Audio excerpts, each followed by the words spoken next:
What's going on? It's your boy Buddha back in the building for another Last Cloudia video.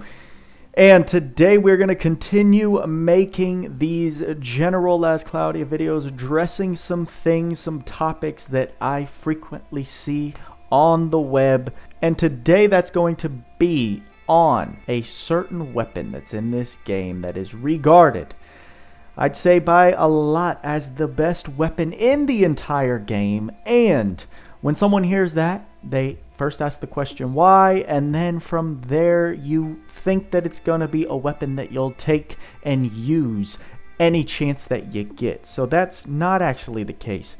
We're talking about Covert Gun Trishula. If you're wondering why I have the SSR Art Caldina the Great on the screen, it's because that Covert Gun Trishula is the reward for getting this arc's ether to 100% via either ether grinding or giving all of your Ethereum to this arc, which is also one of the top recommended beginner tips, is to make sure you get this along with Sandworm. If you haven't seen my dual wield video, check that one out.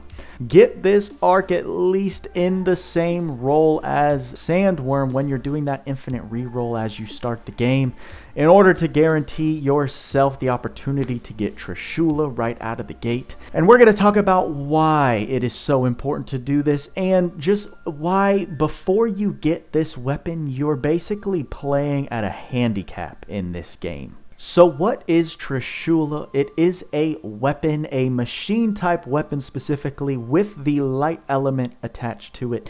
Gives you at base 156 strength, but the meta defining effect comes in its trait. If damage is originally reduced due to enemies' attribute resistance, ignore attribute resistance. So when you first read that and you're just starting out, it's kind of confusing because you don't really know what attribute resistances do and what ignoring them, what kind of effect that gives you. So it really takes that extra step of just asking the community, hey, why is this gun so important, for them to teach you why exactly that is. And that's what I'm hoping to just explain in this video. So to give a visual representation of what exactly Trishula does, let's go ahead and take Luxeus into this fight against his disciple right here, Zuglis, so I can show you exactly what's going on when we're talking about attribute resistances and ignoring them and what that actually looks like. So here, if I go ahead and immediately examine Zuglis, you could see that he has 100 attribute resistance to dark. You can see that right over here. I accidentally clicked out, and our boy Luxeus is a dark element attacker. So we've got two stocks on the S1. Let's go try and hit Zuglis and see exactly what happens. And as you can see, we're dealing a nice whopping 2 damage per skill, which has done absolutely nothing to Zuggy there. So at that point you say, oh, well dang, I can't damage him at all with my main guy Luxeus, who's supposed to be like the best character in the game that I rolled for. I'm over here in this story and I can't even get past it. What is this? This is some BS. I've been lied to. Well, that's where Trishula comes into play, and why it is so highly recommended that you start the game out with this weapon, right? You make sure to get it on that first infinite reroll, and then it's the first thing you dump all of your Ethereum into as soon as you're getting them until you get it to 100%. Let's go ahead and equip Luxeus with Trishula and see the result of this battle. So now we've got Trishula equipped. I'll go ahead and confirm, start the quest, and we'll see what exactly happens in this case. As it loads in, just to double check, I'll make sure we're in the same fight. We've got 100 resistance. You saw beforehand we were dealing 2 damage to Zuglis. Let's go ahead and pop an S1 and see the result of it. Oh, look at that. We one-shotted him. Because Trishula ignores that 100 resistance and acts like it is 0 when calculating the amount of damage that you deal towards the enemies. So now, even if the enemies have an extremely high resistance to your attacker's element, it literally doesn't matter, because you're going to be dealing base damage of your physical attacker, making them viable in any area of the game regarding attribute resistances. Now, keep in mind, there are going to be areas of the game that resist physical damage, that have other quirks and gimmicks, so Trishula is not a fix to all damage mitigation. It just makes your damage dealer not have to worry about what element that the unit is. Now, a couple things to keep in mind when we're talking about Trishula. One is that it is a machine type weapon. So if a unit doesn't allow themselves to equip machines naturally, you will need an arc that can teach the skill Machine Equip, which in Luxeus's case, you probably noticed if you have him by now, that innately he cannot equip any weapons or armor naturally, because they want you to run him naked in order to take advantage of his, godly body skill that he comes with. But to get around that, you need to have the arcs that can give you the weapon equip skills that we can see right here. You can see I have sword equip and machine equipped on Lug, which is why I'm able to run those equipment. But I do want to point out what arcs have machine equip available, because if you don't have one of these arcs and the unit can't run machines, then you're kind of SOL, sadly. The first one is Solaris, which is a UR. Don't expect the majority of players, especially new players who are watching this video right now, to have this unless they do a rerun for it. But it's a UR arc, very hard to get, not something you should be chasing. Still wanted to point it out. But the less exclusive arcs, one being Blaze Garden, which is an SSR general pool arc that comes with machine equip right kind of in the middle there. And then where I first got it was on Skyship Lam Valley on another general SSR arc. So keep in mind, if you want to be running Trishula, while I'm here, I'll go ahead and take that. If you want to run Trishula and you get Caldina, but then you have a physical attacker that can't equip machines, you're going to need one of these three arcs as well, leveled up to the point where you can equip machine equip to them. Something else that I can actually show in battle, another frequently asked question, is that Trishula only, even though it says physical attacks, it only affects the damage output in skills, meaning your S1, 2, and 3. Not your special. Your special is unaffected by Trishula, and your regular attacks are also unaffected by Trishula. We're going to run this stage with Zuglis again just to show that Trishula does not impact the damage output of our regular attacks. As we know, if you've seen my dual wield video, when it comes to regular attacking, one of your hits is going to adopt the element of your first weapon. The second hit is going to adopt the hit of the second weapon. So in this case, we know Zuglis heavily resists dark and is weak to the light element. So one of our hits on these regular attacks is going to be mitigated to like a 1 or 2 damage ticker like we saw.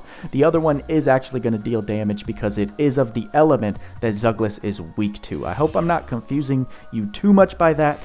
Just know that your regular attacks have different mechanics than your physical damage, and Trishula does not affect anything except your physical attack. So if we normal attack, we're going to see, you see 2 hits, there's a 1 damage ticker, and then there's another damage ticker that is of substantial damage. That 1 damage ticker is coming from the Calamitous weapon because it is of the dark element, which is being resisted. As you can see, Trishula is not affecting that, but the 2,000 to 3,000 damage ticker is coming from Trishula, since that is the light element, which Zuglis here is weak to. I mentioned that it doesn't affect specials, but also I should say it doesn't affect magic attacks either. I'm sorry, Trishula says skills, so it points out that it's actually not physical damage. It is your skills that ignore the resistances, which makes sense when we're talking about what skills are and what they're not. And while we're busy talking about how great Trishula is, that it is the best weapon in the game,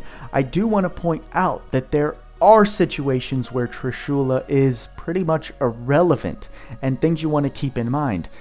If we were taking on Zuglis with, let's say, Alice, who is a light element attacker, running Trishula on Alice would be absolutely useless except for the 156 base strength that it would give her, because the trait has 0 impact in the damage since Douglas is already weak to the light element. So when you're first starting out and you're running story and you just slap Trishula on your main DPS for a carry, that's perfectly fine. But just think, when you're getting closer to end game, it's not always, oh, let me just put Trishula on them. You'll want to start looking at the enemy's resistances, if Trishula is even needed, and if it's not, then you can give the unit a different type of weapon that maybe has more damage multiplication or another trait that's going to help a lot in the fight, whereas Trishula would literally just be nothing except a strength boost to the unit. So Trishula, while it is this godly weapon, there are situations where it's literally doing nothing for you if you're actually paying attention. And so with all that in mind, I just kind of wanted to summarize with why I think Trishula is the best weapon in the game. It relates to the speed at which early game players can invest in characters. If you just started, or if you've been playing for a little bit now, you've probably realized that the character grind in this game is no joke. This is definitely one of those games where if you don't hard focus your specific characters and you're kind of just dropping materials, upgrading this guy, then you pull this new character, so then you start kind of upgrading him and you're jumping around, you're going to quickly hit these walls in your game progression that just don't allow you to do anything. And without a weapon like Trishula, you would meet these certain challenges that have attribute resistances, which would require you to have multiple characters on the ready to go to take them down. If you've got, your one DPS that's fire element, and then you fight some heavy fire boss that resists you, you're going to be stuck until you can build another character up to take down that boss. So with how long these characters take to build up, it would take so long for a new player to have all the characters ready to get through the multiple challenges, the multiple walls that you're going to hit as you progress through story, events, etc. But with Trishula, it basically allows you to hard focus one DPS carry, whether it be your Luxeus or your DB Ray or your Alice. You can take Trishula, slap it on them, and know that I can dump all my resources into this character, and unless we're taking on a physically immune boss where you're going to need some type of other gimmick, whether it be magic damage or special, you are covered in DPS, and you're going to be able to take on stages at a much quicker pace, because especially early game when you're progressing through story, one good DPS carry is all you're going to need to get through up until end game story. And the ability to just take all your resources and pump them into one character to quickly progress them, rather than spread your resources throughout all types of different characters and then run out of ways to get those resources, you're just, at least in my experience, and it's how I started, you're going to enjoy the game much more, because as you get a character upgraded and beefed up to the max, you can then take on harder challenges, which typically reward you better materials. It gives you a better return, which then allows you to speed up your progression in other characters as well.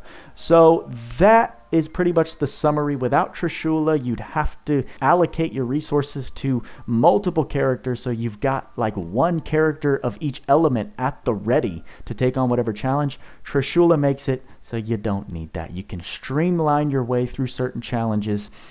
And not only that, but like when we're talking end game, especially multiplayer bosses, it allows you to take a character like Luxeus, who without Trishula, if the multiplayer boss resists dark, he's not dealing his max potential in damage. It's literally impossible.